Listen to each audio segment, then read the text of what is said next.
नमस्कार बंधुगण, आज जानिबा मंदिर मालिनी भुवनेश्वर मुक्तेश्वर मंदिर विषय। आम कलिंगर कला और स्थापत्य सारा विश्व में विरल। जेते मंदिर या भितर रही कौटी नहीं। तार राजधानी मंदिर रे भरा भुवनेश्वर। आउ से भुवनेश्वर भितर सर्वपुरातन मंदिर मुक्तेश्वर मंदिर, जहाकू कलिंग स्थापत्यर रत्न बोली कहा जाए। अति निखुण कारुकार्य भरा ए मंदिरटी नवम रु दशम शताब्दी मध्य सोमवंशीय राजा मान द्वारा निर्मित होता। जदिओ ऐतिहासिक माने स्पष्ट मत दे पारंतिनी, कहुए राजा जजाति केशरींकर ए मंदिर निर्माणटी रे अवदान गुरुत्वपूर्ण थिला।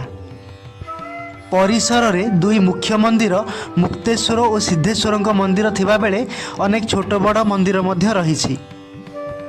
आमे आम भाषा, संस्कृति, परंपरा, कला, स्थापत्य और भास्कर्य को केमिति भूली न जाऊ। तेणु ओडिशार विभिन्न प्रशासनिक परीक्षा मानकरे मध्य ए अपरूप मंदिरटी उपरे प्रश्न आसे। मुक्तेश्वर मंदिरर दुईटी मुख्य विशेषत्व रही। प्रथमटी, विश्व रे एमिति मंदिर नहीं जहार मुख्य द्वार रे तोरण रही, किंतु यह एमिति एक मंदिर जहार एक सुसज्जित तोरण रही। द्वितीय महादेवों मंदिर होते यह पश्चिमाभिमुखी, अर्थात यार मुख पश्चिम दिग को रही।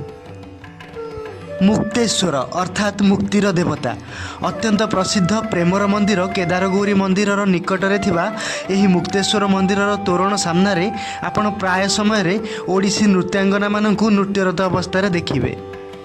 देश विदेशरू अनेक पर्यटकों को एही मंदिर वर्ष सारा प्राय आकृष्ट करे। आज एतिकी भल लगिले भिडियोटी को लाइक, शेयर और सब्सक्राइब करने को अनुरोध।